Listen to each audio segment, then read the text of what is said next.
Les damos la bienvenida a todos, acá de parte de la Cosa Freudiana. Este es un lindo día, vamos a trabajar un tema muy interesante, que es esta cuestión de pensar ¿no? una clínica para la pubertad, a cargo de Paula Bisani. Paula, vos me decís, bueno, vos desarrollarás, después Graciela va a hacer algunos comentarios, como para iniciar una discusión entre todos de una temática que me parece que a todos nos interesa muy peculiarmente. Así que bueno, como siempre, les dejamos en el chat el CBU, en todo caso después lo copiamos y pegamos, para la colaboración de los gastos.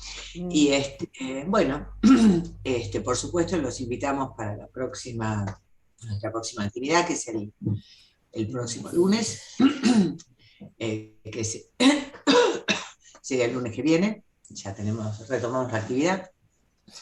Así que bueno, seguimos con nuestro cronograma en la Cosa Freudiana. Y bueno, le doy la palabra a Paula, así comienza a desarrollar su tema.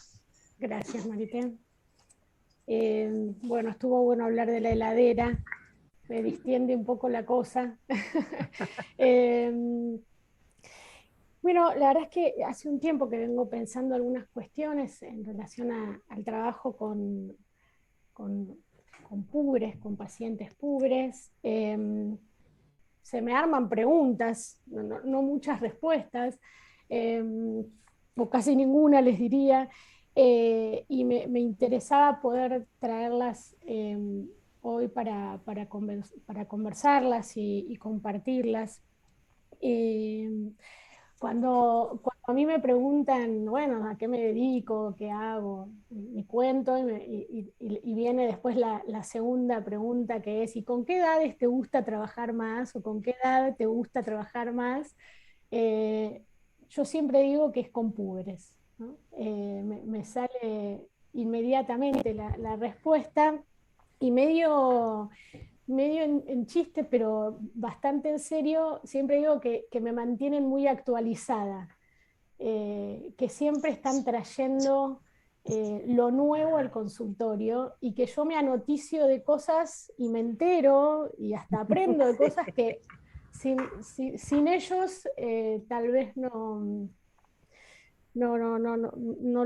estaría en contacto con esas cuestiones, ¿no? Cuestiones con la música, con las redes. Bueno, el año pasado fueron grandes protagonistas del trabajo, ¿no? Y ellos mismos eran los que a mí me decían qué tenían que apretar para no sé qué cosa, y qué, o cómo hacer, o qué programa bajar.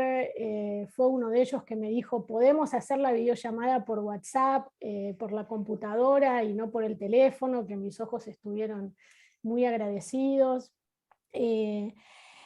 Y hay una cita que encontré en las metamorfosis de la pubertad de Freud, que a mí me parece muy linda, muy conmovedora también, que me parece que dice algo de esto, de lo nuevo, digamos, ¿no? Con lo que yo me encuentro en el trabajo.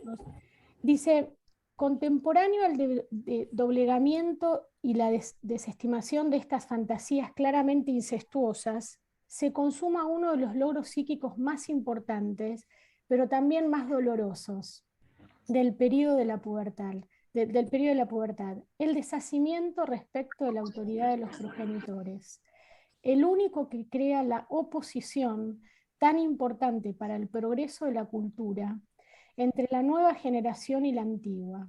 Un número de individuos se queda retrasado en cada una de estas estaciones, en cada una de las estaciones de esta vía de desarrollo que todos deben recorrer. Hay dos, no sé, me sale la palabra fenómenos, pero no es la palabra que quiero usar, pero hay dos cosas, voy a decir, con las que yo me vengo encontrando en la clínica, que a mí no dejan de sorprenderme cada vez, ¿no? Una de ellas es que algunos chicos de esta edad son ellos los que piden venir analizarse, ¿no? A mí eso, siempre que me encuentro con eso, el día que los conozco o cuando los padres lo cuentan en las entrevistas, me sorprende, ¿no? Porque estamos hablando de chicos de 11, 12, 13, 14 que le dicen a los padres, yo quiero ir a una psicóloga. A veces pienso, bueno, es una cuestión cultural, porque se dice que en la Argentina ir al psicólogo, ¿no? Es como algo de todos los días y no tiene la misma connotación que puede tener en otras culturas, pero a mí me llama la atención cómo pueden decir eso que los trae, ¿no? Leo algunas citas, me tengo que cambiar, tengo un anteojo para cada distancia. Una jovencita de 11 años me dice, yo le pedí a mi mamá venir porque no entiendo a mi papá. Él a veces me grita y yo no entiendo por qué me grita ni lo que me quiere decir cuando me grita. Como un amigo venía o va a la psicóloga y yo me doy cuenta que le hace bien, entonces yo le dije a ella, a mi mamá, yo también quiero ir. Un jovencito de 12, en el primer encuentro, se sentó y dice, yo estoy en graves problemas. Yo sé que tenía que venir. El año que viene entro a primer año. Él vivía en Capital y estaba en séptimo grado. Dice, yo el año que viene entro a primer año el secundario y se va a poner bravo. Dice, a mí me pasa algo que no puedo dejar que me pase. No puedo hacer que me pase, dice. No puedo dejar de pasarme a la cama de mi mamá. Y estando en secundario, yo no puedo seguir pasándome a la cama de mi mamá. Una joven de 14 dice, yo siempre fui tímida, pero de repente no sé qué me pasó. No es que antes hablaba mucho, pero de repente dejé de hablar en las reuniones familiares. Desde hace un tiempo me siento al lado de mi papá y mi mamá, me encierro en mi burbuja y no puedo decir nada de lo que pienso. Yo le pedí a mi papá y a mi mamá que me busquen una psicóloga, a mi hermano le hizo bien, porque quiero volver a hablar como hablaba antes.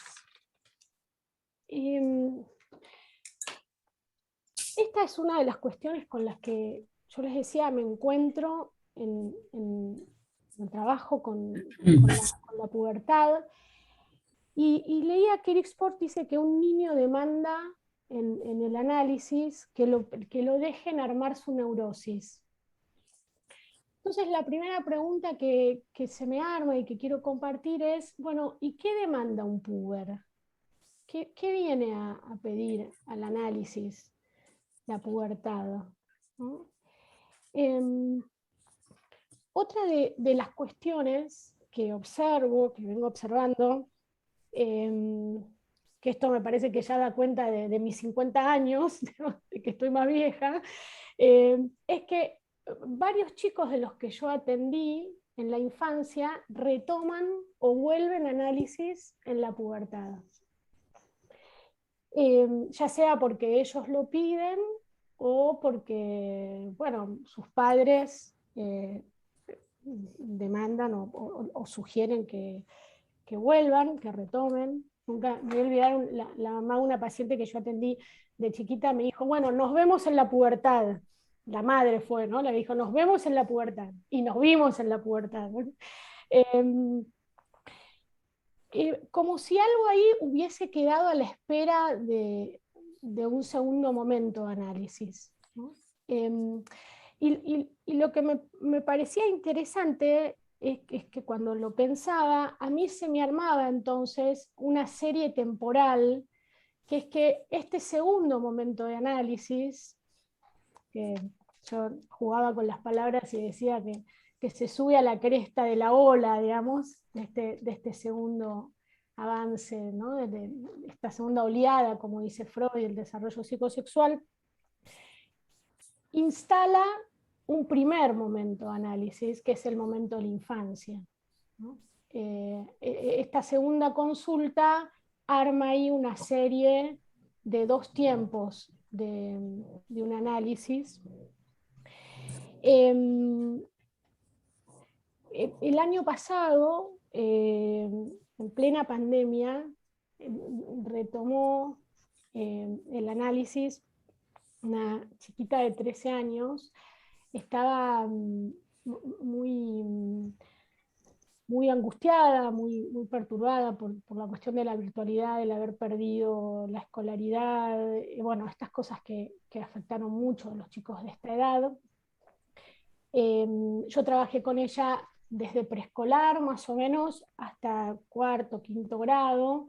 En ese momento ella tenía muchas dificultades para insertarse socialmente y tenía una manera bastante particular de acercarse a sus compañeros, donde inicialmente se hacía rechazar y luego fue pudiendo enlazarse de otros modos y pudo hacer amigos y demás. Y vuelve con 13 años, retoma el análisis con 13 años y ese primer día ella, bastante angustiada, me dice, porque ¿yo qué soy, Paula? Me dice, ¿qué soy? Y me muestra el cuerpo, digamos, ¿no? Me muestra así, y me dice, ¿porque yo qué soy? Me dice, no soy una nena. Me dice, yo ya no soy una niña, pero tampoco soy una adolescente. A mí la pregunta de qué soy me rebotó todo el tiempo de esa primera sesión, de ese retorno, digamos, al análisis, y en un momento dice, porque a mí me gustaría dormirme, en un momento decía, los 13, 14, 15 no tendrían ni que existir, dice, no tendrían que existir, porque para mí que son tiempos difíciles. A mí me gustaría dormirme ahora y despertarme con 18, con 19.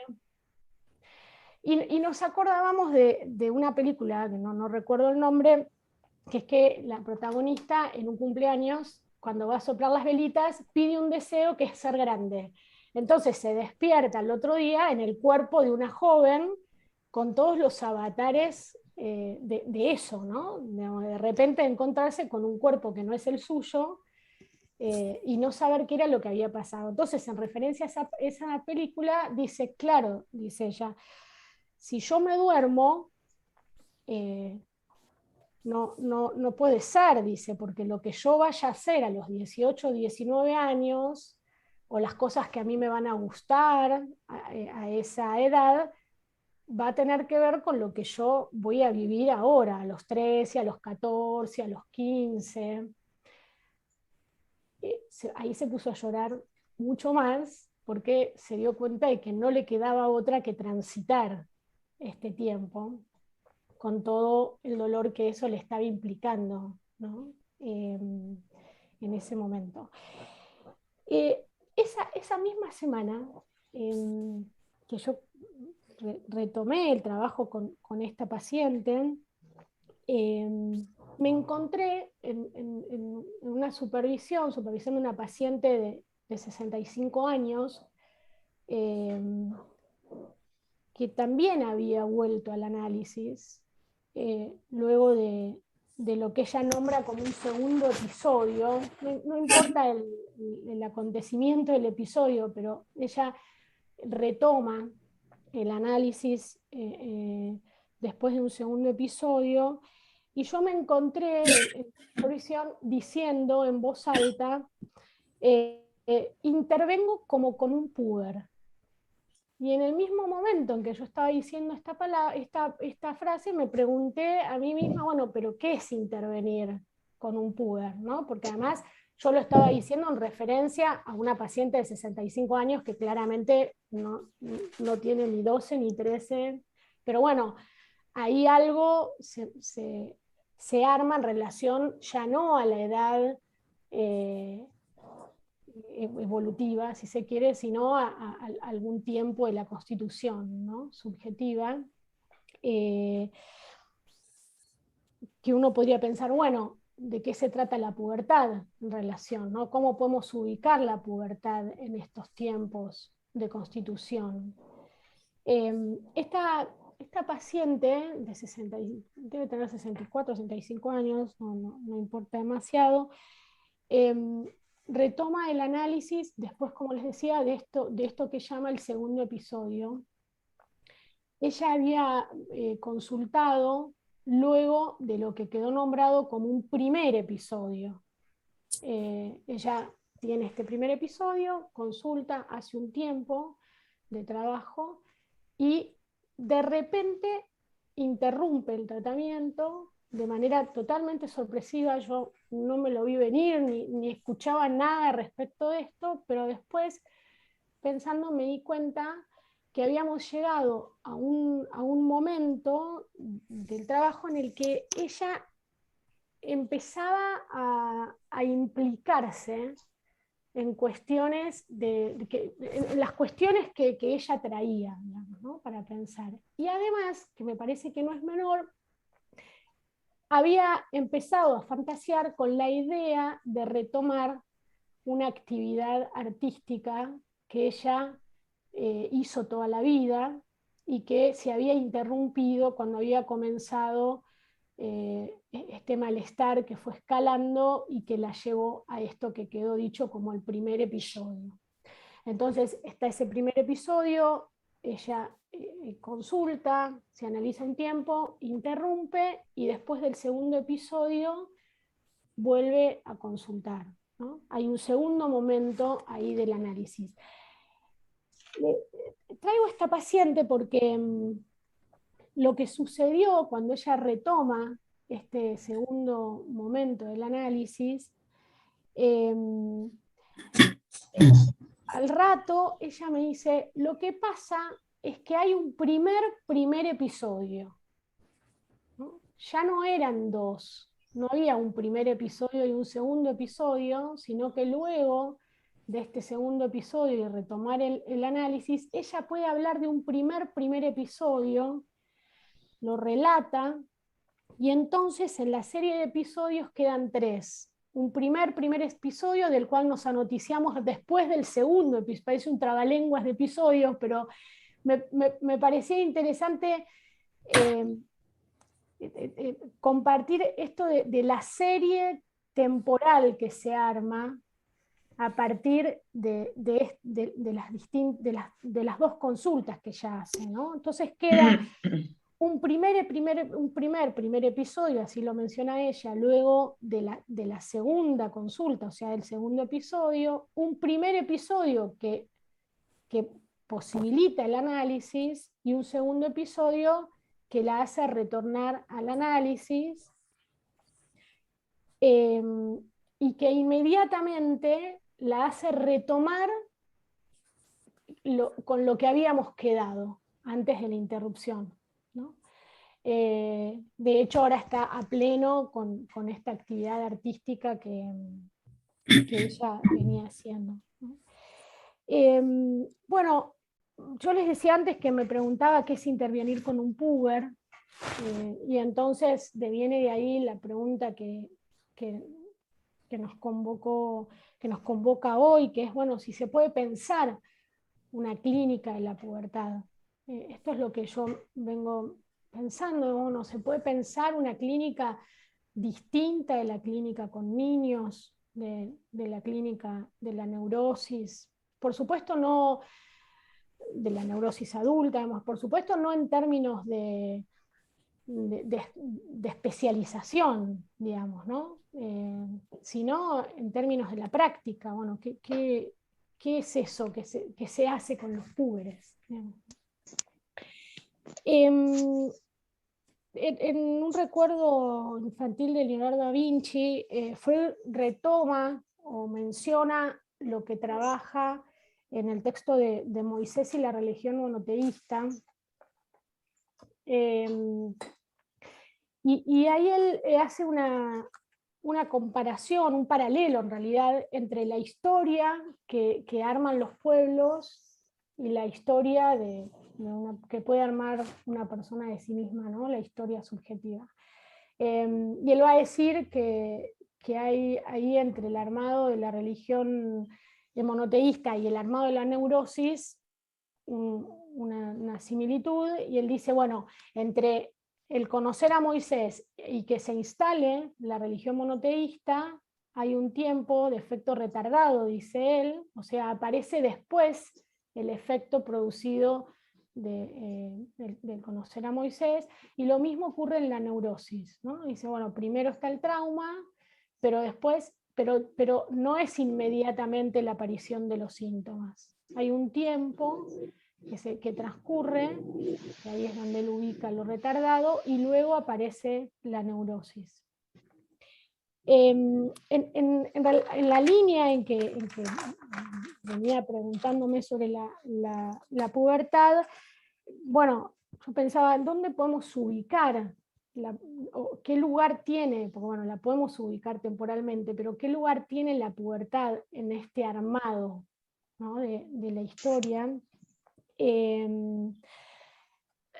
Freud dice bueno, ubica ahí, entre medio del armado de la neurosis, el periodo de latencia, ¿no? Que es el periodo de la infancia, y va a quedar ahí este momento del armado de la neurosis relacionado a lo que Freud va a llamar la tradición oral de los pueblos, ¿no? Él va a decir, bueno, hay un tiempo de tradición oral que es previo a la escritura de la historia, y que la escritura de la historia ya va a estar relacionada con la verdad histórica, con lo que puede pensarse como lo verdadero, lo pongo entre comillas, histórica. En cambio, ese tiempo de narración o de tradición oral de los pueblos es una forma particular de historizar, porque no es, bueno, Alicia Rosenthal lo explica muy bien, dice, bueno, es la narración de lo contemporáneo, ¿no? No se puede mirar hacia atrás porque aún no es posible eso, y es la narración del juego de los niños, ¿no? Que la latencia cuenta con el juego para hacer esa narración particular de la historia, y la escritura de la historia, que es la escritura de la historia de los pueblos, queda ubicada en términos digamos, de tiempos lógicos, cuando ya algo queda perdido, ¿no? Cuando hay algo de la pérdida. Alicia Rosenthal lo dice así, dice, la escritura de la historia supone la necesidad lógica, lo pone entre paréntesis, de que algo esté perdido, puesto que la narración es del pasado, de un tiempo que ya fue. Es a partir de la adolescencia que ese relato histórico se produce. Ahora, mi paciente decía, ¿qué soy? Decía, yo no soy una niña, pero tampoco soy una adolescente, ¿no? Entonces, ella misma ubicaba en su decir la pubertad entre la latencia y la adolescencia, o lo podemos decir entre la latencia, entre esa forma particular de hacer historia, que es esa narración de los acontecimientos, de lo contemporáneo. Una paciente hace un tiempo me decía, ¿vos te acordás de lo que pasó en abril del año pasado?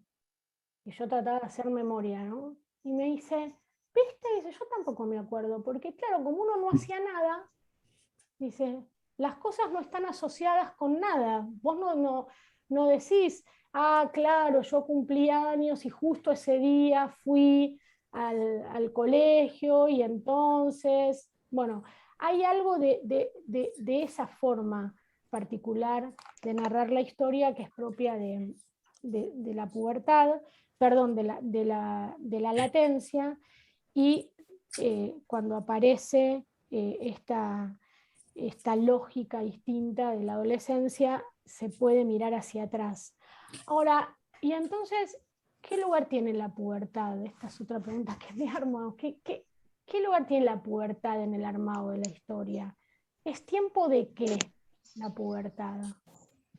¿No? En relación a este narrar la historia, ¿qué pasa ahí? Porque una de las cosas que uno ve en el consultorio es que ya no juegan al modo de los niños, o sea que ya no está ese recurso narrativo del juego como tal, pero tampoco traen cuestiones como puede traer alguien más grande, ¿no? Como decía mi paciente, de 18, de 19, que ya puede mirar hacia atrás y, bueno, no sé, criticar a los padres, estar mal por lo que ya no es.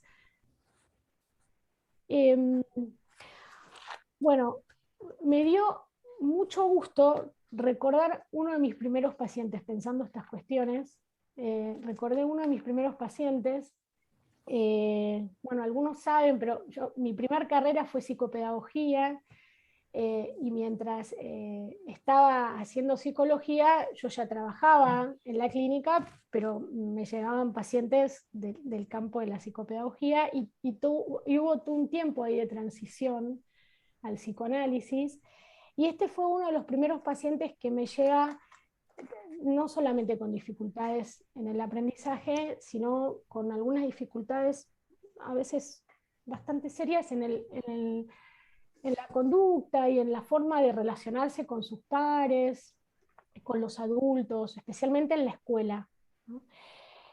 Eh, en, cuando los papás consultan, lo que dicen es que tiene muchas dificultades para rendir especialmente en lengua y en historia, y que siempre estudió estas materias con su mamá, y que el modo de estudiar era el siguiente, digamos, él no leía los textos los leía su mamá, se sentaban, la mamá le relataba y le contaba lo que había leído, y entonces él trataba de memorizar al modo de un cuento eso que la mamá le contaba. Claro, lo que empezó a pasar, hasta ahora eso funcionaba, pero lo que empezó a pasar en el secundario, él estaba creo que en primer año del secundario, que se le demandaba el armado de un texto propio, ¿no? de una interpretación de texto. Ya no eran preguntas en donde él podía responder fácilmente, sino que él tenía que hacer una producción ahí de escritura y de texto que él no podía afrontar, no podía hacer, y esto le traía dificultades también en biología o en geografía, digamos, ¿no? Y otra de las cosas que le ocurría era que eh, se portaba muy mal en la escuela, el grupo de varones de la escuela era muy revoltoso, y lo que decían los padres es, siempre lo encuentran a él, siempre es él el que queda en el lugar de lo que se hizo, haciendo referencia a que había algunos varones un poco más pillos que se mandaban la macana, pero podían irse, digamos, y que no los retaban, mientras que a él siempre lo encontraban. Entonces, no se sabía muy bien si él estaba en el lugar de quien transgredía o quien acompañaba eso, pero en un lugar medio, me sale decir como medio bobón, esa es la palabra que se me viene, ¿no? El papá decía, es un boludo, siempre lo agarran a él, digamos, ¿no? Había algo ahí pero que no quedaba tan claro que esa fuera la escena, digamos, ¿no? Que él fuera un boludo. Cuando hablaban del colegio al que iba, los padres decían, él va al colegio de las hermanas. Eh, Justo cuando él empezaba a ir al jardín de infantes, el colegio de las hermanas, él tenía dos hermanas mayores, una ya había terminado y la otra estaba terminando el secundario, el colegio de las hermanas, que hasta ese momento que él empezaba jardín había sido de mujeres, comienza a ser mixtos. ¿Se acuerdan que hubo un tiempo donde las escuelas incorporaron al otro sexo, digamos? Y entonces los que eran de varones incorporaron a las chicas y las de las chicas incorporaron a los varones. El papá, esa había sido una pulseada perdida por el padre, porque el padre quería que su hijo vaya al colegio al que había ido él, que era un colegio que había sido de varones y había incorporado en ese tiempo a las mujeres. Pero como esta escuela quedaba cerca del trabajo de la madre y las hijas ya iban a esa escuela y ya estaba la posibilidad de que vayan varones, bueno, subían todos al auto e iban al colegio camino al trabajo de la madre.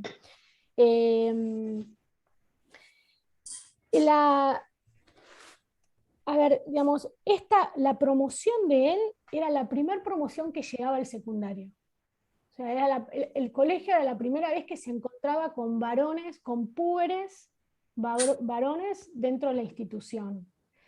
Y esto era muy notorio en distintos aspectos, digamos, porque él lo denunciaba, digamos, porque la escuela no tenía ningún docente, ni preceptor, ni autoridad hombre, eran todas mujeres, y además había una clara diferencia entre el comportamiento de las chicas y la de los varones. Él inicialmente, me acuerdo que nos matábamos a almohadonazos. Al principio lo único que hacía era agarrar los almohadones del consultorio y tirar almohadones, y se armaba una guerra de almohadones que duró un tiempo largo, y yo le decía, bueno, vamos a armar algunas reglas, porque el almohadonazo venía con una agresión importante. Pero esto él fue acomodándolo, fue aceptando las reglas de ese juego, hasta que pudo pasar a los juegos más reglados y a poder hablar. Y ahí aparecía claramente, ¿no? Esto de pretenden que nosotros estudiemos como las chicas, ellas son las prolijitas, nosotros somos los varones. O ¿qué piensan? ¿Que nos vamos a portar bien como las chicas y vamos a estar sentaditos todo el día? Bueno, a medida que esto iba avanzando, el papá se empezó a preguntar si esta era la escuela para el hijo, y empezó a retomar con más fuerza la posibilidad de que el chico se cambie de escuela, y mi paciente empezó a pedir cambiarse de escuela. Así que al tiempo se produce ese cambio, y el padre dice, ahora va a ir a la escuela que yo siempre quise que vaya, que es mi escuela. Y entonces él fue a esa escuela, se alivió muchísimo el modo de estar de él en la escuela, si bien seguía teniendo algunas dificultades en el aprendizaje, ya no eran porque él no podía comprender textos, sino, bueno, porque era medio vago, ¿no? Disfrutaba más de hacer otras cosas, y empezó un deporte que no me acuerdo qué deporte era, pero que él lo traía como el deporte que hacía su papá cuando tenía su edad. Bueno, termino con esto, y así Graciela puede tomar la palabra. Ocurrió que de repente él empezó a plantear que quería dejar de venir, ¿no? Y decía, no, porque yo tengo ganas de hacer otras cosas. Entonces, cuando nos tomamos en serio este pedido y yo le pregunté, bueno, qué había estado pensando, él volvió a insistir con esto, bueno, que tenía ganas de hacer no sé qué cosa, que no tenía tiempo. Dice, pero en un momento dice, pero ¿sabés qué? Dice, ¿vos te acordás cuando yo empecé a venir? Yo le digo, sí, claro, me acuerdo. Me dice, bueno, vos me hablabas y yo no te entendía. Dice, bueno, ahora yo sí te entiendo. Así que voy a dejar de venir. Bueno, y así concluyó el trabajo con ese que fue uno de mis primeros pacientes, y la pregunta que en ese momento yo me hice, a mí no me quedaban dudas de que él podía dejar de venir, que tenía que dejar de venir, eso ya había decantado, pero les comparto la pregunta, que es, bueno, ¿qué pasó? ¿Qué pasó en ese análisis que él en el primer momento no entendía lo que se le decía y ahora sí, ¿no? Bueno, hasta acá, después podemos retomar alguna cosa en silencio. Bueno, Bueno, está bien. Gracias, Paula. Graciela, te escuchamos. bueno, muy bueno, Paula. Sí, las preguntas son, yo le decía a Paula los otros días, que es maravilloso poder construir preguntas, no, no, no solo las respuestas, o a veces no tanto las respuestas. Y bueno, sí, quizá la pubertad es un tiempo de preguntas, ¿no? En el sentido de que me parece que la transformación, como dice Freud, dice la metamorfosis de la pubertad, después lo llama transformación, transformación del cuerpo, ¿no? De los órganos sexuales exteriores e interiores, las glándulas seminales, digamos, todo el proceso hormonal que se conmueve, impone como una necesidad de un otro discurso que el de la infancia. Yo me preguntaba si lo que uno se plantea como cierto tipo de clínica en psicoanálisis de la infancia, de la adolescencia, de la pubertad, ahora estamos preguntando, si eso tenga que ver con una modificación en la discursividad que ocurre, la que ocurre en la infancia, la que ocurre en la adolescencia, la que ocurre en la pubertad, la que ocurre en la adultez. Quiero decir, con lo que se modifica en el lazo social y en la forma de nombrar las cosas, ¿no? Las cosas del mundo y las propias. Y en este sentido, me parece que la pubertad es como un tiempo donde se conmueven las nominaciones por estas transformaciones del cuerpo, y por el encuentro, diría, traumático con el otro sexo. Haya o no acto sexual, pero aparece que ese único sexo de fálico castrado, ¿no? De la infancia, que bueno, que como fálico castrado puede perdurar a lo largo de toda la vida, pero es un solo sexo, fálico castrado. Pero lo que se precipita desde las transformaciones del cuerpo y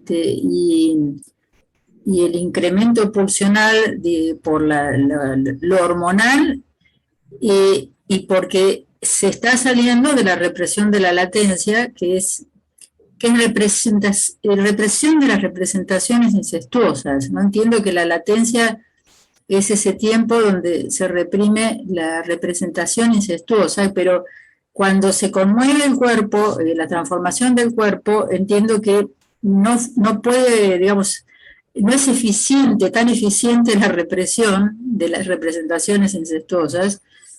El paciente, el chico que dice, yo no puedo seguir yendo a la cama de mi madre, ¿no?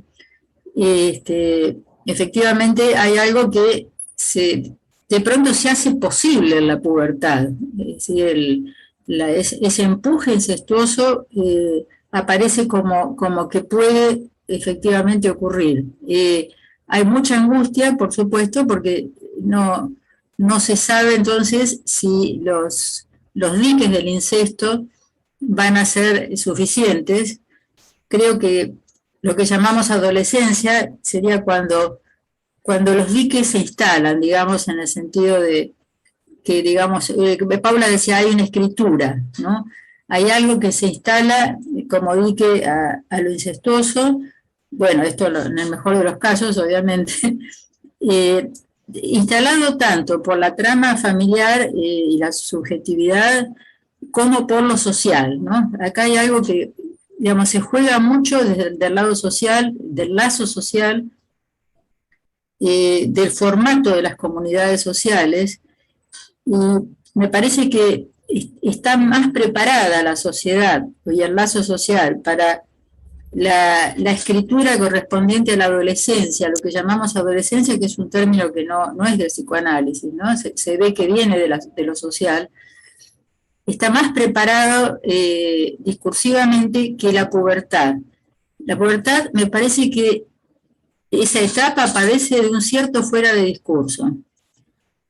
Por momentos eso es lo que se les escucha. Es bastante frecuente que haya crisis de orden psicótico sin que se trate de estructuras psicóticas. y sin llegar a ese extremo, hay un cierto borde de fuera de discurso, pero por estas fallas de la nominación. O sea, lo nominante como función simbólica, bueno, por eso la chiquita de 14 que dice, ¿yo qué soy? ¿No? Y preferiría dormirme y despertarme ya adolescente, es decir, ya se podría decir, ya con un discurso instalado, ¿no? Un nuevo discurso instalado. Y bueno, Freud, que por supuesto sigue siendo actual, encuentra en estas transformaciones como algo absolutamente definitorio que aparece esta diferencia de los sexos como un real, como que no se puede evitar, ¿no? De todos modos, por supuesto, hay mil maneras en que se puede defender cada sujeto de avivarse de que hay dos sexos, ¿no? Hay mil maneras. Pero hay algo que hay un real ahí que se impone, y es también el real de la reproducción sexuada, ¿no? Digamos, por eso decía que los límites en relación al incesto produce, digamos, hay una conmoción de estos límites y por lo tanto una conmoción del fantasma.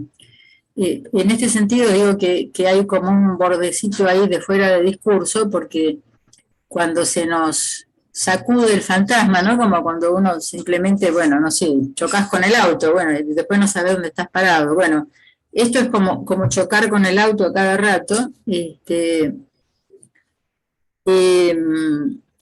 lo que dice Freud en este sentido es que aparece algo, un goce nuevo. Es decir, esto es muy fuerte, porque a veces por lo menos a mí me pasaba que cuando leía Metamorfosis de la pubertad, mil veces lo he leído, me pesaba mucho como una connotación biologista, ¿no? Y le contaba a Paula que es la primera vez que se me presenta el texto sin escuchar lo biologista, digamos, sino por el lado de un nuevo goce que es relativo a la descarga sexual.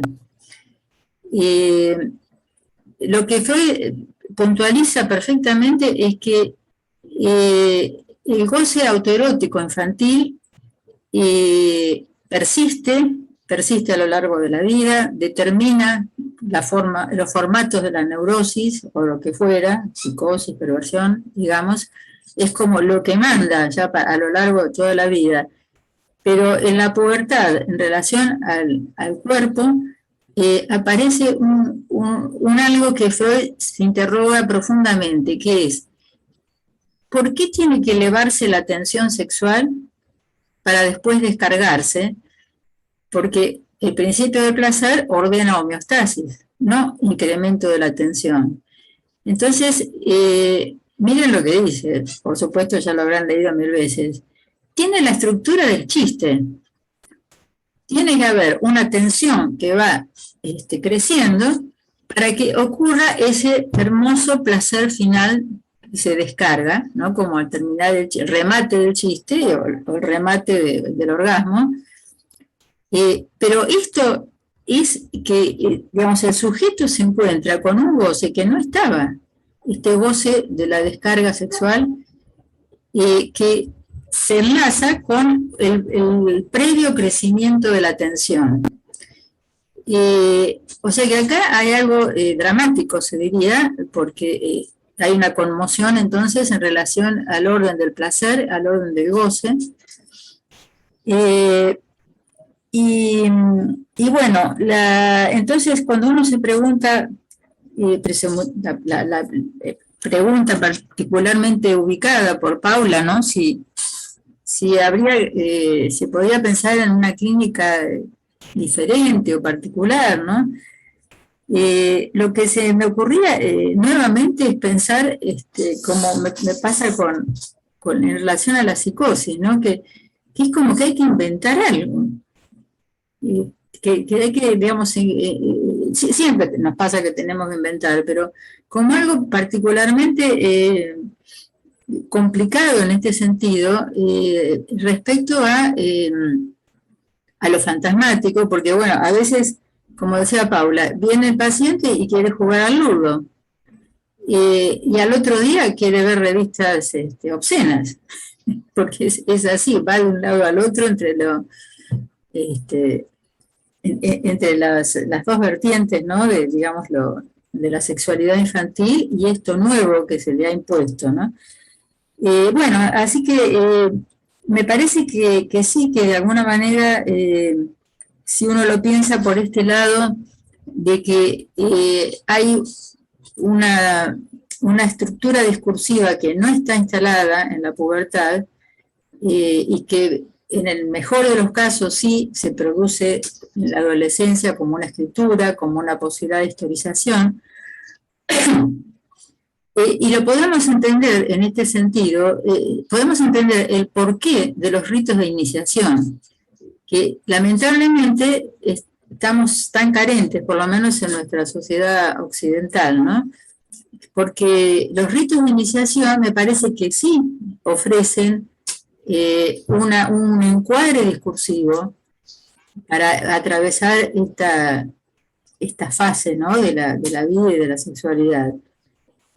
Así que a lo mejor lo que podamos pensar en términos de una determinada clínica pueda incluir algo de los ritos de iniciación, ¿no? Algo, bueno, no se me ocurre cómo en este momento, pero como algo que suponga que se tenga que llevar o posibilitar, digamos, que el analizante, bueno, pueda decir, desde ya que arrancó con eso Paula, y en ese decir se pueda construir algo a lo mejor de lo que el discurso no brinda en ese momento, ¿no?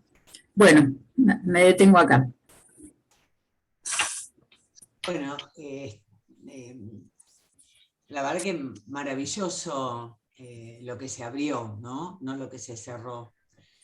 Yo tenía, mientras hablaban, se me ocurrió una cosa que, bueno, los quería, está abierta la lista de oradores, digamos, pero me quedaba pensando, porque el tema de los ritos de iniciación, Lacan lo trabaja mucho en el 21, ¿no? Como justamente esta cuestión donde ubica lo necesario de ese acto que pueda corresponderse al acontecimiento en el cuerpo, ¿no? Y la cultura propone un acto que se corresponde a un acontecimiento corporal.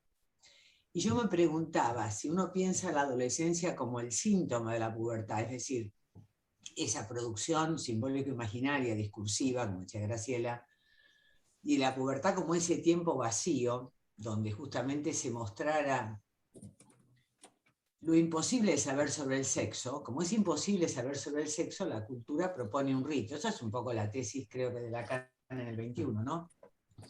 Aquello que no podemos saber, que no, se termina, digamos, como, bueno, como marcando en esta cuestión ritual, en este conjunto de marcas donde, bueno, les corresponde a los varones determinadas cuestiones, a las mujeres determinadas otras.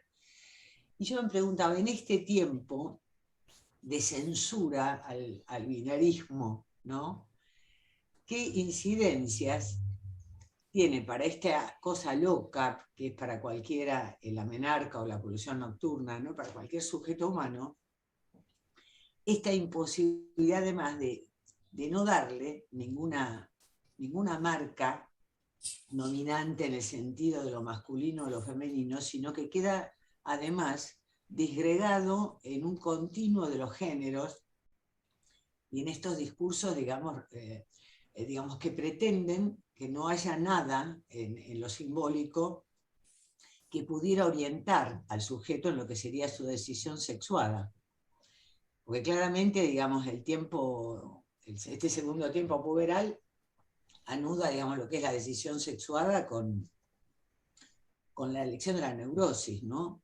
Que pareciera que no se puede elegir una neurosis sin una decisión sexuada. Algo se tiene que perder, como decía Paula. Me encantó, Paula, esto que vos trajiste de la escritura de una pérdida, ¿no? ¿Qué pasa cuando no se puede perder nada? Bueno, en fin, tengo millones de preguntas, ¿no? Que se me han armado, disculpen, pero queda abierto a seguir abriendo, ¿no? Bueno, me parece que estamos en un en un momento muy complejo, por las incidencias, digamos, un poco tomando lo que veníamos de la reunión anterior, ¿no? Este tema de las incidencias del discurso sobre estos acontecimientos de la constitución de un sujeto, ¿no? Bueno, les voy a leer, cambiando de tema, el CBU es pueblo.jefe.china. Digo, para los que no leen el chat, se lo pueden anotar, repito, pueblo jefe China. Bueno, y quedamos, lo tengo a Carlos, acá, la manito. Adelante, Carlos. ¿Ahí me escuchan?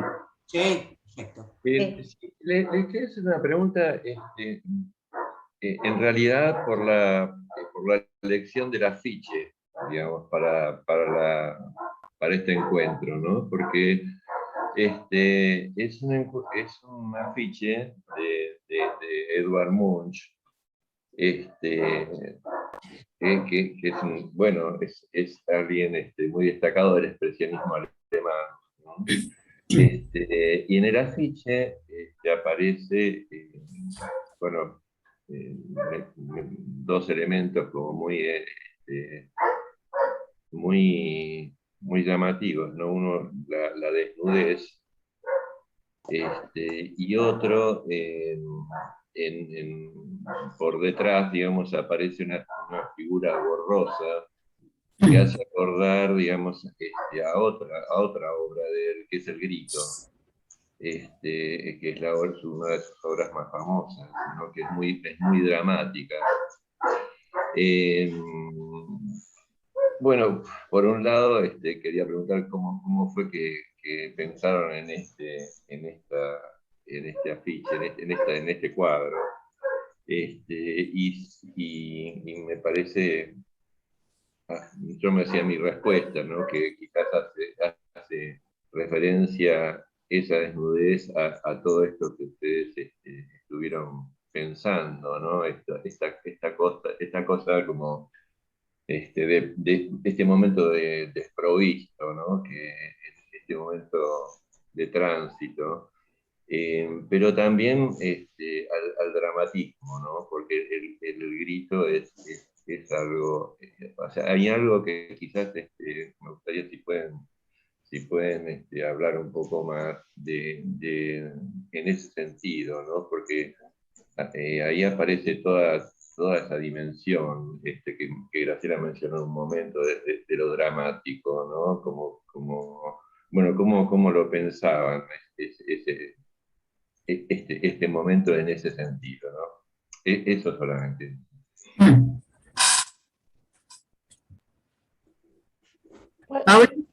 Una sola cosita, chicos, si se pueden silenciar los micrófonos para que no haya ruidos, y cuando vos, Perlita, los podés silenciar, Sí, y después yo lo puedo digo, para que no silenciar. haya ningún ruido ambiental.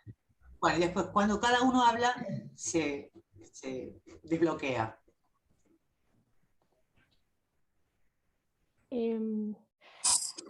Bueno, a mí está bueno esto que traes del cuadro de la obra de Munch, Carlos, porque inclusive fue entre que armábamos el afiche, hubo ahí alguna ida y vuelta, ¿no?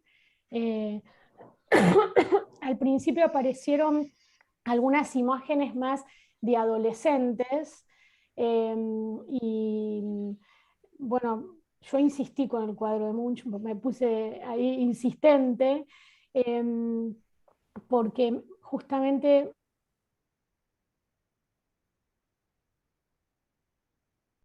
Paula, quedaste silenciada. Te muteaste, Pau. No sé qué hice, a ver, bueno, no sé si... No, te silenció Perla, pero te tenés que bueno, desilenciar. está bien, pensé que me había... No, que decía que es interesante esto que decías, Carlos, de la imagen que usamos. Estuvimos ahí con algunas imágenes. Yo fui una de las que insistió con poner en la obra de Munch. A mí siempre me pareció sumamente representativa de la pubertad, de hecho se llama pubertad. Me parece que aparece ese cuerpo amorfo, que está ahí metamorfoseándose, como lo dice Freud.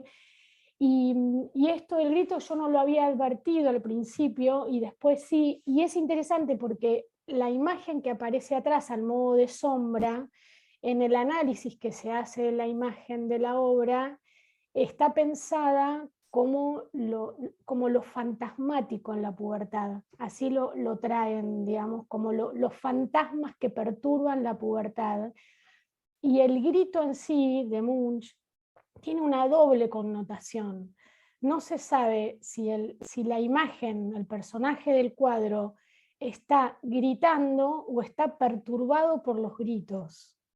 Con lo cual, cuando yo fui a leer algo de esto, estaba como más entusiasmada con la imagen que habíamos elegido, porque me parece que esta cuestión del grito que Munch pone a la espalda de esa jovencita, dice algo del no texto, ¿no? De esto que vos decías, Graciela, o que está fuera de contexto, o fuera de la escritura, o fuera de discurso, eso que aparece como grito, y como grito perturbador, ¿no?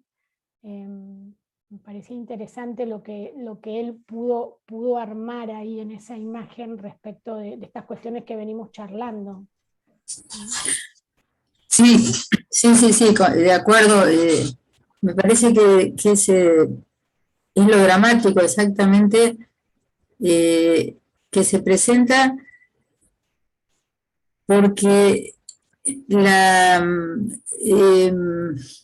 Freud dice cuando se produce la metamorfosis de la pubertad, no es posible dejar de notar que hay una diferencia masculino-femenina relativa a la biología. Pero lo que sabemos desde el psicoanálisis es que no hay representación de masculino-femenino en el inconsciente. Y esto me parece que es absolutamente angustiante, porque lo que es el orden del goce que lo inunda al sujeto en ese momento, no es ni masculino ni femenino, es de todo, es perverso, polimorfo, como ha sido todo el autoerotismo infantil. Y la desesperación con que se preguntan quién soy, es porque como quién soy, varón o mujer, ¿no? Esto es como que está en el fondo del quién soy, pero es porque hay una presión superyoica, diría, a tener que ubicarse de un lado o del otro, y no es posible. En realidad nunca es posible, pero sí cuando se arma de nuevo una discursividad en el lazo social, se recompone de alguna manera, digamos, la organización fantasmática, y algún orden de identificación encuentra el sujeto para decir, bueno, me pongo de este lado o del otro lado del cuadro de la sexuación. No es que lo diga así a propósito, pero algo va a caer, como dice Lacan, va a caer en la página de este lado o en la contrapágina de la escritura que tengo puesto en mi seminario.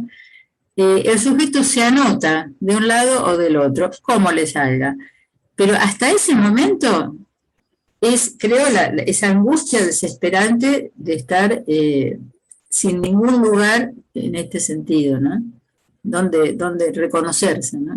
Por eso este es el borde que toca la psicosis, porque es ahí donde el quién soy toca,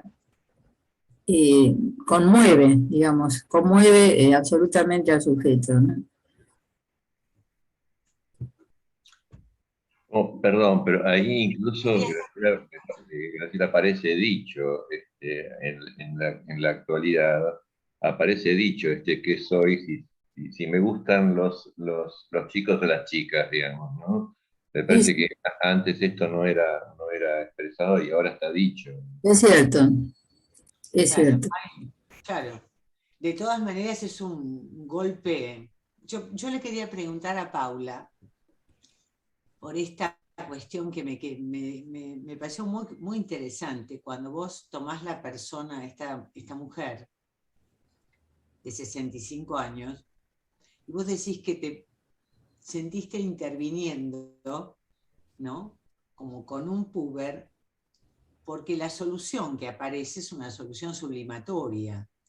Es decir, como que vos es como si dijeras, bueno, ¿qué hacer con este, como dice Graciela, este real pulsional, esta cuestión pulsional que inunda al sujeto, este encuentro con una satisfacción y con una cuestión hormonal que no puede manejar, no tiene ningún argumento, ni tiene ninguna posibilidad de cobertura simbólica imaginaria. Y esto que, ¿no? Que planteaba Graciela de la invención, ¿no? Como que se trataría de una, justamente, ¿no? De poder trabajar con este campo pulsional en este tiempo donde todavía falta la posibilidad de la construcción del síntoma, ¿no? Te quería preguntar eso, ¿no? Sí, me parece que a mí me surgió eso de intervengo como con un puber porque no es una psicosis esta paciente, ¿no? No es una psicótica, pero tampoco hay armada la neurosis, tampoco está armada la neurosis. Y yo retomé el trabajo con ella de modo virtual porque fue en el medio de la pandemia y me encontraba haciendo cosas con ella que hacía con los pacientes púberes, digamos, ¿no? Bueno, que me mostraban las cosas de la habitación o que charlábamos del póster que tenían pegado en la pared. Esta paciente, bueno, pinta, entonces era ver el cuadro que estaba pintando y de hecho me mandaba en horarios que no eran de su sesión lo que estaba dibujando, digamos, había una serie sí, de intervenciones que eran muy similares a lo que yo estaba haciendo en ese momento con pacientes púberes, ¿no?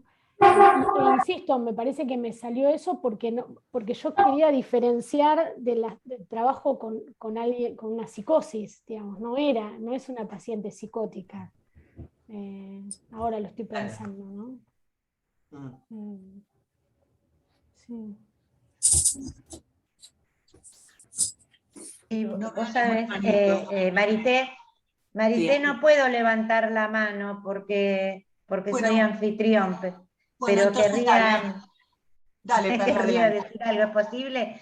Sí. Bueno, nada, la verdad es que me abre un montón de preguntas, pero también mientras vos ibas hablando, Paula, yo iba pensando en la novela de Kafka, en Metamorfosis, todo el tiempo, y me acordaba la dificultad que él va teniendo en un determinado momento porque se le dificulta la comunicación con los otros. Cuando se convierte en insecto no se puede comunicar con su familia.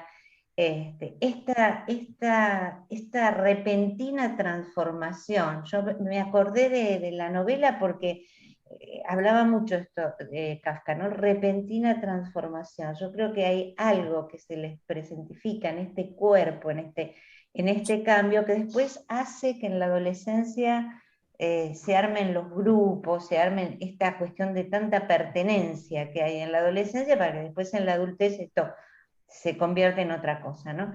Y pensaba mucho en lo que pasó en pandemia también con los púberes, donde se acrecentó mucho la posibilidad de salida, de hablar con otros, el temor en salir. Es decir, consultas que yo he tenido por púberes que no podían salir cuando tuvieron que volver a la escuela, es decir, leídos como ataques de pánico, ¿no? Pero bueno, no importa. Nada, esto, y la verdad es que lleva a pensar, yo pensaba si hay una clínica o no, cuando vos decías, yo pienso que es tan repentina esa transformación, que a uno lo lleva a esta pregunta. Y qué sé yo, no la puedo responder tampoco, pero me parece que uno se para en un lugar de una repentina transformación de niño a puber, ¿no? Es decir, con todos estos cambios, con todo lo que le acontece. Marité, Y como yo analista también me lo pregunto, porque esto que de repente jugás con los almohadones y de pronto te dice un puber no sé qué decir, no puede armar su propio texto de historia, porque no puede armar su propio texto de vida todavía, ¿no? Entonces uno también transferencialmente cómo se para ahí. Marta, Sí, Marta Lauría quería, ¿no? ¿Levantaste la mano, Marta? Levanto la mano y se vuelve a borrar, no sé qué pasa. Bueno, dale, adelante. No, yo también andaba pensando en la metamorfosis de Kafka y me preguntaba por el bicho que todo adolescente se siente en algún momento, ¿no? Pensando esto en relación al fantasma, a la cuestión fantasmática de esa etapa, pero pensando más en el tiempo de la pubertad, porque me parece tan interesante pensar todo esto como tiempos y me preguntaba qué papel juega el super yo, qué cambio implica en esta etapa la cuestión superyoica, ¿no? ¿Qué papel puede? Me interesó muchísimo la charla de hoy porque son temas que ando tratando de estudiar un poco y me encuentro con estas preguntas, ¿no? Que me preguntaba mucho por el super yo en la pubertad y la adolescencia.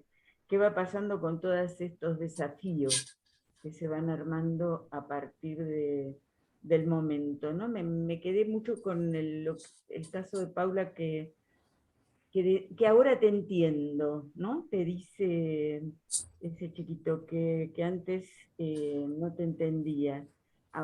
Y pensaba en la madre narrándole la historia, ¿no? Era ese mismo paciente. Sí. ¿Qué no entendía de lo que le narraba la madre? ¿Qué de la función superyoica de la madre en ese caso también? Bueno, en fin, son todas preguntas que me hacían, no sé si sí, sí. algo más. ¿Alguien quiere levantar la mano y no le sale? Me dice. Hola, Marité. Dale. Yo quería decir algo. Bueno, dale, adelante, Gabriela. Ok. A ver, me quedé pensando en esto último que decían, y bueno, quizás antes no entendía el niño, el puber, y ahora entiende porque algo digamos, de la posición del analista hizo que como que entrara algo del discurso, ¿no? Algo de la castración entra y permite, ¿no? que se circule de otra manera y que él pueda hablarse, escribirse, escucharse y entender lo que decimos los analistas, que a veces opaco. A mí me pasa muchas veces que me doy cuenta que termino hablando con los adolescentes con un montón de dichos que los chicos me miran diciendo, ¿y eso qué quiere decir? ¿Y eso qué quiere decir? ¿No? Se ve que son dichos por los cuales he sido hablada, yo también, ¿no? Por un lado. Me parece que es muy interesante esto que hablabas, creo que Graciela, de cuando aparece ese límite. Yo tengo en este momento un paciente de 15 años, varón, que me intriga mucho, mucho, porque pareciera que que los caracteres sexuales secundarios no hubieran aparecido aún. O sea, parece una niña de su cuerpo, incluso parece un cuerpo femenino, no sé si habrá algo ahí. Él se habla como varón, se nombra como varón, pero se dice bisexual, por un lado. Y me cuenta muy sorprendido el enojo con su madre, pero después me cuenta que, claro, hasta hace muy poco él hablaba todo con la mamá, ¿no? Y de repente un día se dio cuenta de que no tenía que hablar todo con la mamá. Pero fue así, de un día para el otro, digamos, ¿no? Que me encantó esto que dijiste porque me hizo recordar esta escena donde, y ahora me mira extrañado como diciendo, mi mamá cómo no entiende, ¿no? Que yo ya no le quiero hablar, por un lado, y por otro lado fue un chico que recién este año le pusieron puerta en su cuarto. Es un varón que vivió hasta los 14 años sin puerta. No, que no me parece poco también, ¿no? Pensaba también en esto de los ritos de iniciación, pensaba en esas típicas películas yanquis que cuando los chicos entran al colegio tienen que entrar en alguna de esas casas, alfa, beta, no sé qué, y también les hacen todos estos ritos que a veces son tremendos, digamos. Y también pensaba en esto que decías, creo que decía Perla, del grupo de pares, y yo no sé, en mi zona, yo estoy acá en Pacheco, Tigre, en general con pacientes con buen nivel económico, donde el juego con la Play y el estar online ha barrido completamente el encontrarse. Y no se encuentran mucho. Y no hay grupo de vecinos, y no hacen amigos con los que salen a andar en bicicleta. No pasa eso. Y con lo cual, y también hay una dificultad muy grande en encontrarse con las mujeres. O sea, yo tengo pibes de 17 años que usan Tinder. O sea, porque no, o sea, no sé, está rara la cosa. Yo siento que está rara. Y que tenemos que inventar mucho y que, bueno, no sé, eso quería aportar. Gracias. La tengo a Cristina. Cristina Simpson.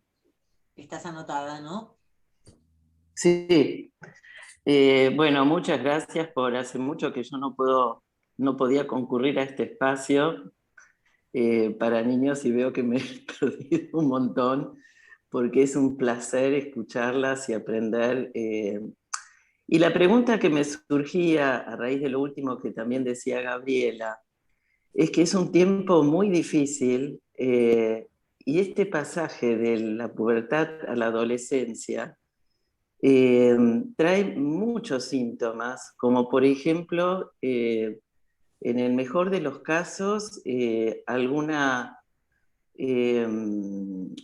acting y muchas veces pasajes al acto. Entonces ese es un tema que es preocupante, uno lo escucha, lo padece o lo vivió, o está cerca de alguna situación, hijos de pacientes o conocidos, y lo que decía Gabriela con respecto a que la falta de contacto social, de jugar, de jugar con la pelota, de jugar, de estar con nosotros, de correr, están encerrados muchas veces horas delante de la pantalla. Y el tema, digamos, que trajeron hoy, que me parece sumamente interesante, es que lo que trajiste, Graciela, con respecto a los rituales me pareció muy interesante, habría que inventar y ver cómo funcionaría eso, pero que es fundamental la cuestión de la inscripción, ¿no? Si hay un acting es porque algo no pudo ser dicho, porque no pudo ser hablado, porque no pudo ser, porque no entra en discurso, y en casos muy complicados, el pasaje al acto, ¿no? Bueno, eso, digamos, introducir también estas experiencias tan difíciles del acting y del pasaje al acto. Gracias, Cristina. Mariela Huesca. Hola. Bueno, les cuento que hoy sentí, creo que más fuerte que nunca, la falta de reunirnos. Me daba ganas de estar ahí. Me resultaba difícil, porque mientras iban hablando se me iban ocurriendo como intervenir en el momento y decía, bueno, después ya se pierde, porque me aparecieron tantas cosas y así como medio desordenadas, ¿no? Y sobre todo me interesó poner en preguntas varias cosas que fueron diciendo, ¿no? por ejemplo, pensar si es que estamos carentes de ritos de iniciación o son otros los ritos de iniciación y tenemos que irlos leyendo, ¿no? Me parece que yo siempre he dicho esto, que en nuestra cultura estamos carentes, pero bueno, a veces pienso y digo, ¿estamos carentes o son otros los ritos de iniciación, ¿no? Han ido cambiando. ¿Podemos pensar de conmoción en el fantasma o lo digo como pregunta, no porque tenga la respuesta, o se trataría de que aún no hay un armado fantasmático, digamos, como que se trata de un tiempo en el que justamente es el tránsito a poder organizar alguna cuestión como más organizada en términos de armado fantasmático? ¿Podríamos hablar de censura al binarismo o estamos en un tiempo desde hace rato en donde esto sí creo que se está conmocionando el binarismo respecto del género, hablo, no del binarismo respecto del sexo, sino del género. Creo que el género está en cuestión en este tiempo y me parece que así como empezó Paula, que me encantó esto que decías, Pau, de que cómo aprendés de los púberes, ¿no? A mí también me pasa, siempre es como son como cosas nuevas que traen. Me parece que nos enseñan, ¿no? Estos cambios de la época y que no se trata de cuestionarlos o pensar, bueno, que en otras épocas estas cosas funcionaban mejor, sino que son distintas. Así como es cierto que nosotros jugábamos con nuestros amigos en la calle, ¿no? Yo vivía en el interior, jugaba en la calle, pero bueno, jugábamos, salíamos a andar en bicicleta, y ahora los chicos juegan con la Play, o con la compu, o con el iPad, qué sé yo. Es distinto, me parece que ya está, como que eso... quiero decir en el sentido de que a veces nos ponemos como idealizando otros tiempos y bueno, hay cuestiones diferentes, ¿no? Y me parece que si podemos hablar claramente, de acuerdo con Paula, que no es una especialización, pero sí que hay cuestiones como específicas de este tiempo, ¿no? Y me parece que lo específico va en la línea de, bueno, esto que decías vos también, Graciela, ¿no? De cómo caen las nominaciones en el tiempo de la pubertad, ¿no? Este goce que irrumpe y que toca al cuerpo, y por eso todos estos efectos de despersonalización y estas cuestiones que a veces aparecen como cercanas a la psicosis, ¿no? Inclusive con alucinaciones o fenómenos que parecen muy raros. Esto que decía Marta, Gabriela hablaba del super yo, ya no me acuerdo quién. Marta. Que bueno, muchas veces aparecen, ¿no? Como voces molestas. Y me parece que tiene que ver con esta nueva irrupción de goce que desarma el cuerpo y hay que armarlo. Y con la caída de las nominaciones. Y en este punto me parece que a lo mejor, lo estaba pensando ahora, la cuestión respecto de la especificidad de nuestra intervención, creo que tiene que ver con esto de no intentar nominar, que es tan fácil, ¿no? Como dar una respuesta ahí, como que opere la abstinencia del analista en el punto de permitir que haya ahí una invención de algo nuevo, ¿no? Como un despliegue en no anticipar nominaciones, justamente. Y claramente en propiciar la salida exogámica. Creo que de eso se trata, ¿no? De propiciar la salida exogámica, en la línea que cada sujeto vaya, ¿no? No en la que a nosotros nos parece. Y creo que esto es lo que justamente hemos transitado.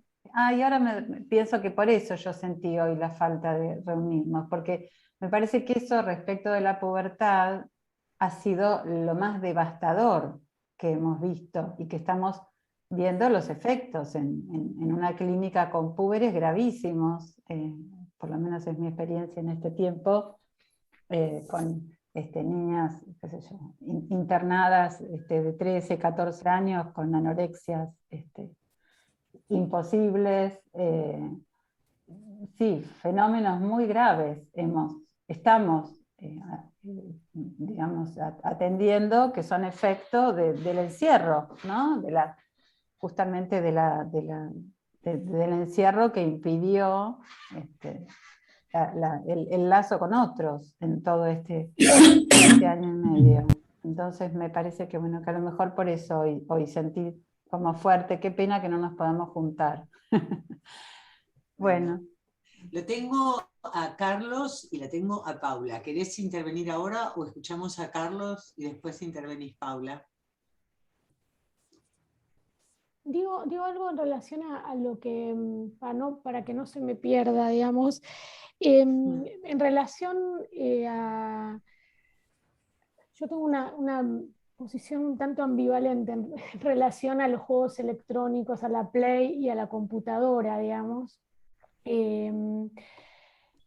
Porque me cuesta decir que cuando los chicos están ahí no les pasa nada, o que están ahí sin, ¿no? y que se están perdiendo de otras cosas que tendrían que estar haciendo, porque escuchando,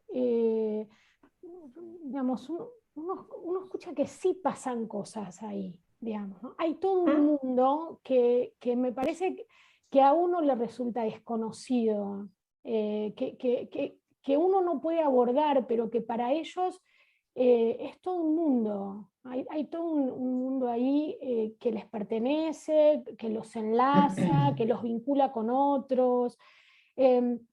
Y pensaba ahora que traía lo de los rituales, me parece que la Play como objeto forma parte de algún ritual especialmente para los varones respecto de tenerla o no tenerla, digamos, ¿no? Es todo un acontecimiento, no sé si de rituales, si tiene, pero hay algo ahí que ellos traen respecto de cuando se accede a eso, o a la Play, o a la computadora con la que pueden jugar. Y antes, por ejemplo, yo escuchaba más en relación al fútbol esto, ¿no? Bueno, como a mí no me gusta el fútbol, entonces no sé qué cosa, o cómo hacer para insertarse en el fútbol. Yo hace tiempo que no escucho esta cuestión del fútbol como lo que queda del lado de lo masculino, lo voy a decir así, digamos, ¿no? Del pertenecer ahí. Pero sí aparece la Play en relación a eso, ¿no? A algo que algo instala, no sé, no lo tengo muy pensado ni armado, pero ¿No? aparece algo de eso, ¿no? Yo acuerdo con Mariela respecto de que si el desafío que tenemos los analistas de púberes es no meternos más ahí a ver si las cosas no son otras de las que eran para nosotros, ¿no? Bueno, ya no están los cumpleaños de 15, pero hay otras cuestiones. Tal vez también es un tiempo de armado, ¿no? de otros rituales, no digo que no, pero hay. Un puber decía, entré a la pandemia con 13 y salgo con 15, soy otro, ¿no? Soy otro, no soy lo mismo, no soy el mismo ¿no? a los 13 que a los 15. Digo, en relación a esto que traían de la pandemia, ¿no? y del efecto que ha tenido, no sé si la pandemia, el aislamiento, me parece, la posibilidad, la imposibilidad de juntarse, de juntar los cuerpos en ese sentido, ¿no? Pero bueno, como que es complejo, me parece, ¿no? Bueno. Carlos, Graciela, ¿querés comentar algo? Le damos la palabra a Carlos. Después de Carlos. Bueno, dale. Carlos. Sí, quería hacer una observación en relación a lo que decía. Bueno, por un lado tomo justo lo que dice Paula, Y en relación también a lo que decía Mariela, yo creo que si más allá de la pubertad, digamos, de los niños hasta los adultos, si hay algo que ha sido, yo diría a veces terrible, es la cuestión endogámica en esta época de pandemia, ¿no? Es decir, el estar encerrados, todos juntos, pegoteados, digamos, de alguna manera. Yo creo que ha sido una de las cuestiones más serias. Pero en relación a eso, justamente estaba pensando que, digamos, obviamente en las casas, en los hogares, que esto es posible, ¿no? Porque esto depende también de las condiciones socioeconómicas. Pero, digamos, cuando sí es posible, el encierro en una habitación con la Play o la computadora y el encuentro, digamos, jugando con otros y con los amigos, quizás ha sido la única posibilidad exogámica que han tenido, digamos, en ese encierro donde no solamente juegan, sino que se insultan, se ríen, en fin, ahí aparece como un mundo exogámico, ¿no? Y por otro lado, quería hacer, esto me surgía a raíz de lo que decía Paula, pero por otro lado, yo quería hacer una observación clínica, digamos.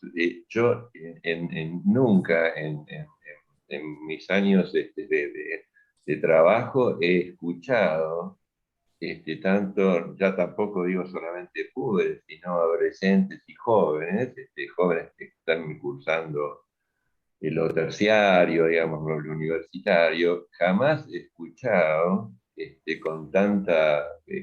con con tantas ganas, digamos, con tanto la posibilidad de volver a lo escolar, de volver a lo presencial.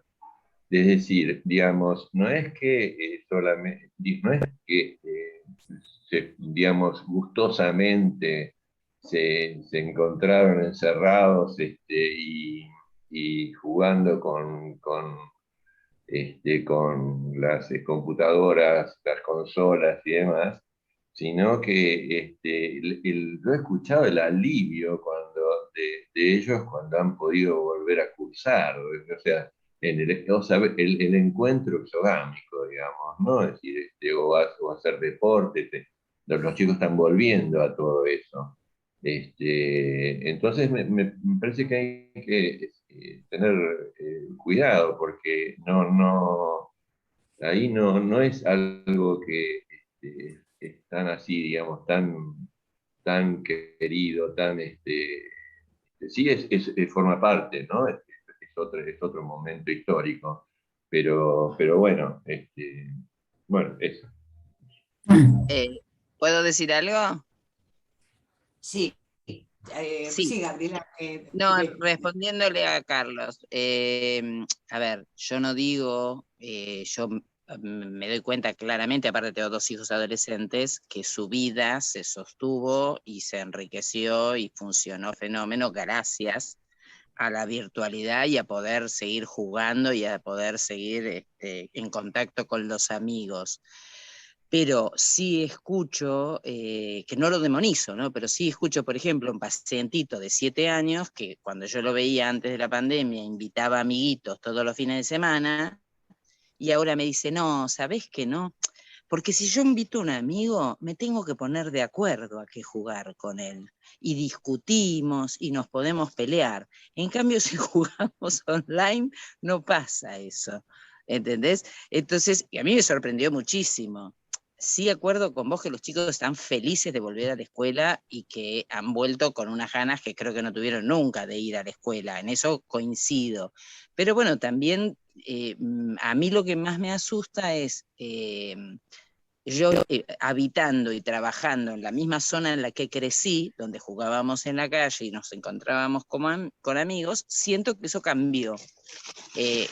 También coincido con Mariela en el punto de decir, bueno, no idealizar el pasado y entendamos lo que pasa ahora y entendamos que cambiaron las coordenadas. O sea, a uno lo extraña, qué sé yo. No, no digo ni que sea bueno ni que sea malo, creo que hay que pensarlo y creo que hay que también escuchar estas inhibiciones que el encuentro en la Play también tapa un poquito estas inhibiciones a veces a salir al encuentro en lo real con el otro y encontrarte con la diferencia mucho más fácilmente, digamos.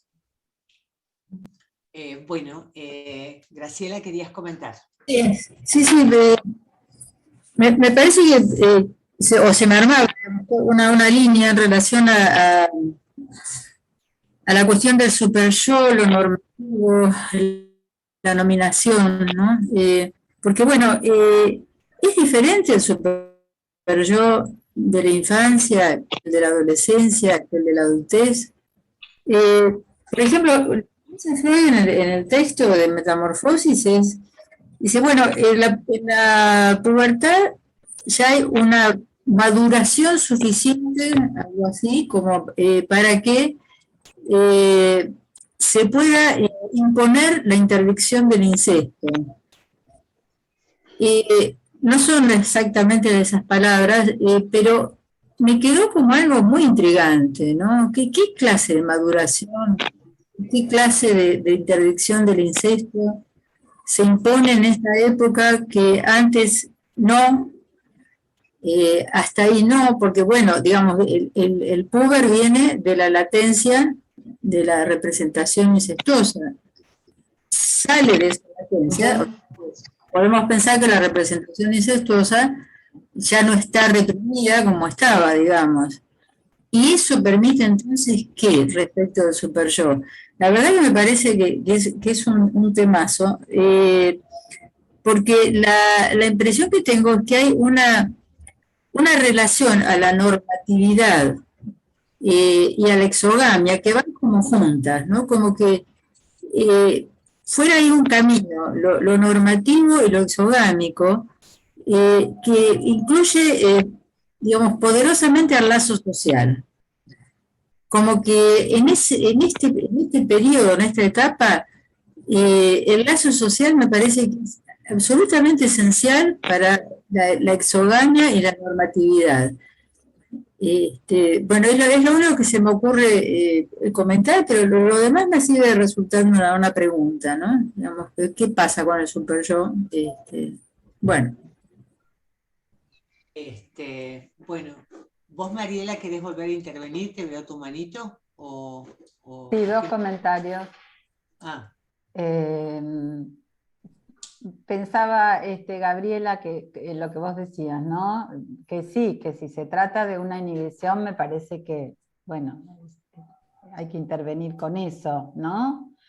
En el caso, porque me parece que la virtualidad o el juego virtual puede tanto armar relación con el otro como estar digamos, trabajar por la inhibición, ¿no? Entonces, tal vez ahí es el lugar del analista poder ubicar de qué se trata en cada sujeto, ¿no? Con eso.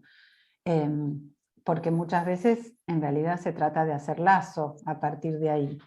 Y sobre todo con los nuevos modos de juegos, más allá de que nos gusten o no nos gusten.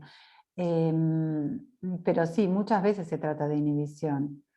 Y lo que decías, Graciela, del super yo, también pensaba si no se podría pensar al super yo en relación, por lo menos así lo vengo pensando, en relación a la pulsión invocante y a la relación al otro, ¿no? Entonces, creo que hay tiempos en que el otro aparece como amenazante o consistente, y que otra cosa es el otro amable dispuesto a escuchar. Entonces también en distintos tiempos del análisis, ¿no? En realidad el super yo va tomando como distintas, como otras tonalidades, ¿no? Pensaba si lo podríamos pensar así, como en relación a a la pulsión invocante, ¿no? Me parece que Ujú. el superyo es uno, digamos, pensando en que el superyo es uno de los destinos de la voz, ¿no? Entonces, cómo aparece en los tiempos del análisis y cómo aparece en distintos tiempos de la vida, ¿no? Creo que está en relación también a mí se me va juntando en relación a esta caída de lo nominante, y en este tiempo en donde me parece que la pubertad es ese momento donde se cae todo el andamiaje con el que se contaba, ¿no? Y por eso es tan necesario nuevos nombres, ¿no? Y bueno, eso también venía pensando. Cuando ahora, por ejemplo, ahora está de moda ser bi, ¿no? Entonces, cuando... Perdón, ¿hacer qué, Mariana? Vi. Sí, sí, Vi. sí. Entonces ahora, no sé si ustedes lo escuchan, pero es muy común en la clínica que vienen las pibas, los pibes de 12 y te cuentan que son bi, ¿no? Yo soy bi. Me parece que es una nominación actual, ¿no? Y que también, por eso hablo de la abstinencia del analista y de cómo nosotros también tenemos que ir aprendiendo de la época y escuchar con cautela y en función también de los significantes de la época, ¿no? Porque no vamos a cuestionar eso. Adolescentes o púberes que nunca han besado a nadie se declaran bi. Bueno, qué sé yo, en determinados grupos queda como re bien, ¿no? Son freudianos. Me parece que son nuevas nominaciones. Sí, bueno, todos podríamos decir que somos levantar la bi. mano. Después quería, bueno, no, disculpen, pero no, me parecía interesante la cuestión del ni, ¿no? Que planteó Paula. No son ni niños ni son adolescentes. Y también en esto que planteaba Graciela, de que no hay representación de lo masculino y lo femenino en el inconsciente, no son ni mujeres ni varones, ¿no? Es decir, hay una cuestión allí, digamos, donde lo vi, me parece que también, bueno, primero escucharlo en el caso por caso, ¿no? Porque además lo más complicado para nosotros es construir un universo donde decimos, bueno, la tecnología produce tales efectos, porque nuestro discurso, y esto es muy importante, porque un poco es el eje de, digamos, de lo que estamos trabajando en el seminario del acto, es que no hay universo cerrado de discurso. No podemos decir todos los niños utilizan la PlayStation como efecto de inhibición. No hay un para todos. Y me parece que, bueno, en este tema del Nini, es, bueno, lo que decía Paula, ¿no? Cómo se trata de escriturar una pérdida, ¿no? Es, de acuerdo, los postfreudianos hablaban de la pubertad y la adolescencia como el duelo de los padres infantiles y el duelo del cuerpo infantil, ¿no? Es decir, el tema de la pérdida, ¿no? ¿Cómo se va escriturando esta cuestión de que, bueno, Nini es un momento que finalmente va a desembocar en que, bueno, la bolsa o la vida, ¿no? Es decir, hay una cuestión donde finalmente, como decía Graciela, uno se anota en un lado del casillero o en el otro, algo se va a perder, no todo se puede elegir. Y bueno, y se verá cómo se va llevando a esta cuestión donde, bueno, se elige la neurosis y la posición sexual, pero realmente es muy interesante lo que, digamos, me parece muy lindo esto de cómo podemos conversar respecto de que estamos en un tiempo donde todavía no terminamos de entender esto que recién decía Paula, ¿no? De que el chico empezó con 13 y pasaron 2 años, lo que son 2 años en la eclosión puberal, en lo que es, ¿no? Porque 2 años para nosotros es un tiempo, pero en este tiempo, bueno, por eso lo puberal se volvió tan complejo. Yo coincido con Mariela, porque ¿qué implica este aislamiento forzoso, este tema del cambio de vida? Porque efectivamente hemos tenido un cambio en la vida todos, en alguien que está protagonizando esta metamorfosis, ¿no? No sé, creo que es una cosa, una gran pregunta. Lo vamos a saber después, como decía en otro tiempo, como decía Paula, no en este vamos a seguramente poder resignificarlo, ¿no? Está Cristina. Cristina, sí, cortito, Graciela, porque y vos, Graciela, también. a medida que vamos charlando, digamos, hay inscripciones de rituales nuevos, epocales. Por lo menos a mí me llamó la atención, yo nunca lo había escuchado antes o nunca con mis propios hijos. El pasaje de 9 a 10 años. Son 2 números ahora. Y eso es todo un acontecimiento, un festejo. No hay fiesta de 15 quizás, pero sí hay un pasaje de 9 a 10 años. Son 2 números. Es todo un festejo. Es un momento muy importante. Entonces yo digo, me pregunto, eso es una especie de inscripción, ¿no?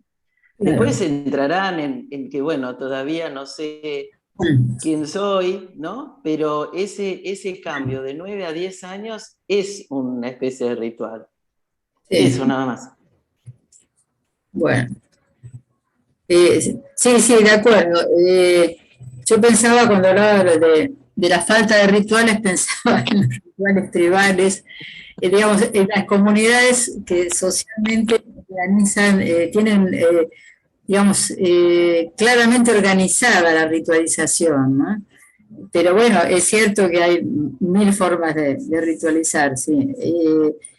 El asunto es quizá, no sé, bueno, yo les comento porque en realidad es una cosa que vengo trabajando, pero las nominaciones, me parece que en la pubertad se caen, es uno de los momentos privilegiados, digamos, donde se caen los nombres que vienen dados, digamos, por el nombre del padre, ¿no? Pongamos el nombre propio. No es que se caen, que se destruye, pero se conmueven particularmente los nombres recibidos desde que uno, digamos, desde que uno ingresa a la vida, que son lo que Lacan llama esa función del nombre del padre, que es la de dar nombres. Bueno, pero el tema de la nominación es otra cosa, porque justamente cuando se conmueven los nombres recibidos, los significantes paternos de esta función del nombre del padre, se hace posible las nominaciones. Que las nominaciones es lo que Lacan va a ubicar como la potencia nominal del padre, que no es el dar nombres, justamente, sino es lo que va a tomar, podría ser la enunciación de un sujeto. Va a ir a nominación. Cuando, digamos, cuando uno habla, uno se nombra sin saberlo en su enunciación. Entonces, el orden de la nominación es esta, no es la imposición, no es la imposición patriarcal, justamente, es lo contrario. Entonces, me parece que lo que ocurre en la pubertad es que entra en juego la conmoción de los nombres que ya se recibieron como significantes, como que no alcanzan a cubrir, digamos, lo que al sujeto se le presenta con este real pulsional, y hace falta este orden de la nominación, donde esto ocurre de otro modo que justamente es lo opuesto al patriarcado. Por supuesto, no tiene por qué saberse esto en la comunidad, ¿no? Pero me parece que sí nos cabe como analistas hacer esta distinción, ¿no? Que cuando uno está trabajando con un analizante, supongamos, cuando algo se va a producir, que es este encuentro con nombrarse por su goce, pongamos. Nombrarse, encontrar una nominación respecto a su goce. Claro. Y no a lo que le vino encima, ¿no? O lo que me gritan en la calle, pongamos, ¿no? Exacto. Sí. Bueno. No, cosa... es fundamental, porque dice Lacan ubica el nombrar para, ¿no? En el 21. Porque la potencia nominante está en relación a la verdad del goce. Exacto, no a la consistencia identificatoria del ideal. exacto. No es masculino. No al campo del super yo, si queremos llamar, de lo que se debe ser. Ahí está. En ese sentido. Exactamente, sí, sí, sí. Claro, es muy interesante esto porque, bueno, menos mal que quedó grabado, porque la verdad es que son tantos, las sensaciones que fue una conversación donde quedaron abiertos un montón de cuestiones a seguir trabajando, que es un poco nuestro espíritu, ¿no? Que nosotros no somos un ámbito donde, bueno, cada uno da una clase, sino que queremos entre todos abrir nuestra cabeza para poder seguir escuchando. La verdad que un trabajo maravilloso, Paula y Graciela, muy, muy piola todo lo que fuiste abriendo y puntuando. Bueno, y gracias a todas las intervenciones, me parece que ya estamos muy bien. hora. Si alguien quiere comentar algo más, pero la verdad que fue un encuentro hermoso, enriquecedor, con muchas cuestiones para seguir trabajando en nuevos encuentros. Así que... Con muchas cuestiones que se abrieron, ¿no? Muchas cuestiones muy interesantes y originales, ¿no? Porque no es digamos, el apelar a ciertos conceptos o de lo que de alguna manera supuestamente se sabe, entre comillas, sino todo lo que no sabemos de esto, ¿no? Yo quiero comentar algo que me llama la atención para dejárselos como tema.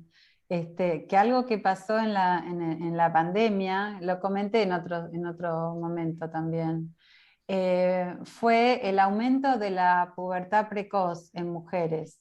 Sí. ¿No? Es increíble. El otro día salió en el diario. Muchas nenas de 9, 10 años se desarrollaron y no tiene que ver con cuestiones genéticas, porque vieron que a veces totalmente independiente. Pasó en el mundo, no solamente acá. Pero bueno, los pediatras están muy interesados en el fenómeno. Así que eso fue un efecto del encierro, ¿no? Increíble. Impresionante. Es todo un tema muy buena tu cuestión. Yo lo había escuchado también, Mariela. Sí. Bueno, si les parece, vamos cerrando, nos cuesta, pero nos tenemos que ver, ¿eh? Vamos al solcito, salgamos. Bueno, que tengan un buen fin de semana. Muchas gracias. Nos vemos el lunes. Chao, hasta luego.